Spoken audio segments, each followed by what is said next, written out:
Today I'm talking about the energy drain that you get while going from in flow to out of flow and what to do about it so that you can get in flow again. Let's get it. Yeah. I'm inspired. I'm inspired. Hey there guys, how's it going? My name is Sumit Chatterjee from the Flow Zone Academy, and I'm a flow state coach, which means that I help you feel better and perform better. Today we're talking all about the energy drain that you might be experiencing from tapping into the zone and then getting into something that we call the recovery phase of the flow cycle, okay? That's when you're really taking care of yourself so that you can get back to crushing it again. Now, when you're in this recovery phase, it is very important to note that you're already taking precautionary measures, okay? Now, you might be having certain habits that prevent you from actually having the most optimal energy throughout your days. You gotta know that there's, let's say, for example, 7 different plugs in an energy socket. How many of those plugs are you plugging into different sources of energy, okay? Let's say that you have a job that you're doing as an intern, but it's draining your energy and all of your plug points are going into that, okay? What is really the long-term benefit of you doing this internship? Is it worth you putting all of those plug points, all those 7 plugs into the socket that is draining you in your internship, but when you're reading, you can't read. When you're trying to sleep, you can't sleep.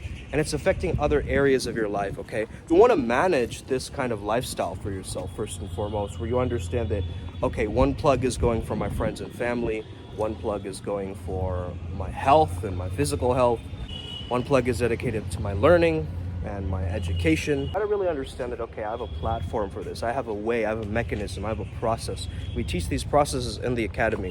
However, let me just share with you a couple of the ways that you can avoid draining your energy. First of all, make sure you're stretching, okay, throughout the day. I stretch throughout my days, okay, because there's stagnant and blocked energy a lot of times, okay? So make sure that you have a proper stretching protocol, whether you're doing yoga, whether you're doing some kind of, resistance training, or just general stretching, stretching your body. Your body already knows how to stretch. You don't need any specific protocol, very much so like that. However, yoga does help, okay? Second, of course, the general ones is just sleep and exercise, right? But sleep, exercise, and an antioxidant regime, right? Where you're actually replenishing yourself through these ways and you're eating healthy foods that are creating serotonin in the stomach, and that's going to help you a lot. Maybe you're dehydrated, you have no meditation practice, you're not taking enough breaks as you're working, or you're working for long stretches of time. Or it could be that you're coping with a lot of mental health syndromes, right? There's also chronic fatigue and things like this, okay, that make you feel very tired, or there could be genetic conditions and things like this too, right? So we have to take all processes into consideration here when you're thinking about that energy drain, and also not being around energy vampires or energy draining people, right? Is your friend calling you just to complain to you, okay?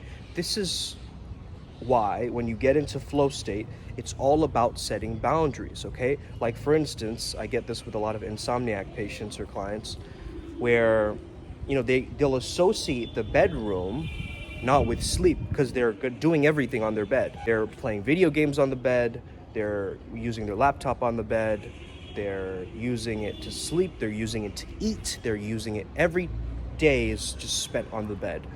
And that creates way more energy drainage. A lot of you guys aren't drinking enough water, I'll be honest with you. Like, that's one of the main ways, right?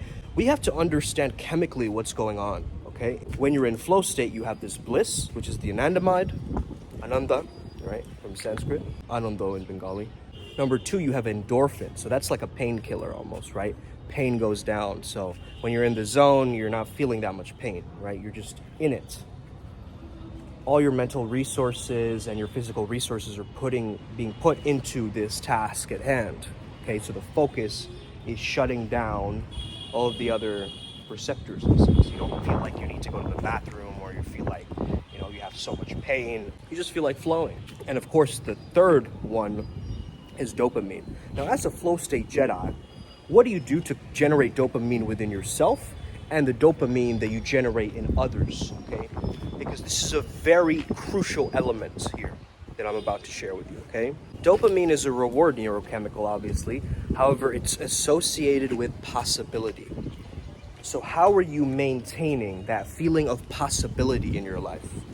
Are you giving yourself the hope and the determination that there's something that's going to change, there's something that's about to happen? And that same kind of level of self-talk, are you sharing it with others and helping others to see a glimmer of hope or a glimmer of possibility? Okay, that's that dopaminergic response that's going to kick off this energy boost. By helping yourself, you're also helping others. This is what I'm trying to tell you with this.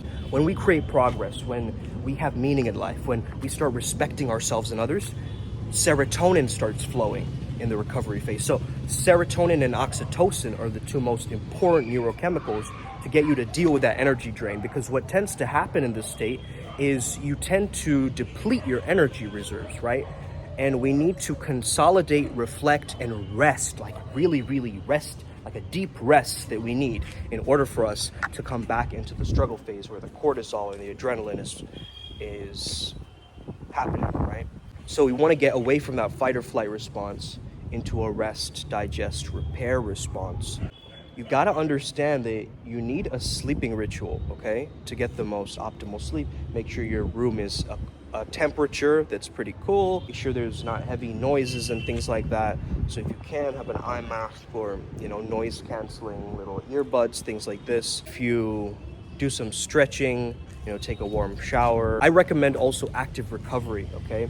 You could look up active recovery. There's many ways to do active recovery, but my favorite one is infrared light therapy, okay? I found that this is, man, it reboosts it. It revitalizes my energy super fast. Like today, I did it yesterday, and today I feel on fire, man, on fire. Now, there's certain supplementations and things you can take as well to give you this boost of flow state, but then again, your body's gonna have to replenish. Like I take reishi mushrooms and things like this as well to help me with my mental exhaustion, mental fatigue.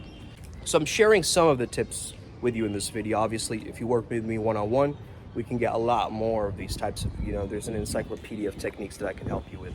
However, these are the main ones that are coming up for me and the ones that I want to share with you in this video, because it's really important that you consider this and you start growing with this knowledge that you're getting. I think the most important thing is time with others, okay? Time with others and that physical touch creates that oxytocin, okay? Which is the love, the trust hormone. It helps with trust, it helps with building rapport and bonding, okay? Basically, it's the connection for two mammals, okay? So we need that connection with ourselves through deep introspection, but then also connection with others, okay? Self-touch, self-massage, and high-fiving, hugging, being around other people's presence, okay? Now, a lot of us are isolated and at homes right now. It's very difficult to maintain this. This is why, you want to figure out ways to do this yourself. I got a massage gun. I have all of the tools required for me to deal with my recovery phase because I know what works for me. So you got to really understand your mind and body better than anybody else on the planet. This is about that self-knowledge. So you got to know yourself better than any doctor out there can prescribe you medication for. Okay, you got to know your own mind and your own body by doing the actual inner work, by knowing yourself on a deeper level, not just a superficial level, right? And that's where spirituality comes in. That's where all these different protocols come in. And that's where you can really start to stack and improve in life. Lastly, one thing to deal with energy vampires is understand that people will treat you how you allow them to treat you, okay? You've got to set boundaries, okay? You might lose them. There are consequences, but there are bigger consequences than if you hold it in and repress and suppress your emotions, okay? If you want to make a decision, you got to make it from that state of mind, which is most optimal. So the best way to sum this up is focus your attention on something in your inflow. You have the energized brain, right? Notice the connection between things. Regulate your emotions. A depleted brain will make impulsive and rash decisions, okay? You got to understand this. when you're about to act reactively or compulsively or obsessively, notice that urgency, notice that tendency, and slow it down. Slow it down. Right before you have an urgency to do that thing, just try to be more present during that phase. Try and slow time down, okay? And just like you transition from, going from a swimming pool to a sauna steam room, you understand that there's a particular mechanism. Getting relaxed, using your breath to calm yourself down. Just like that, it depends. It's very, very context dependent, right? What your flow state task is. For instance, a person who's working on a lab report needs that mental energy, right? And they're getting mentally exhausted. Whereas an athlete, they need that physical energy more than the mental energy, right? It really depends what your craft is. If you understand the flow cycle, you'll understand that the recovery phase is very, very important, because that's what gets you back into the struggle and the release and then the flow again, okay? The thing is, right, our subconscious mind thinks in this binary way, just like a computer too, okay? It speaks in yeses and nos. So you can actually ask your subconscious mind, after you build a better relationship with it and you treat your subconscious mind more like a friend, you can then start to speak to it and actively trust in it more, okay? There's a sound file that I use for Harper Healing called the flow state. This really helps me to befriend my subconscious mind, and I am able to tap into my intuition way, way better, okay, using this file. So definitely check that out if you want to get that. But anyway, Cryptic, thanks for watching. Have an incredible day. May the flow be with you and stay legendary. Let me know if you have any other questions. Let's get it.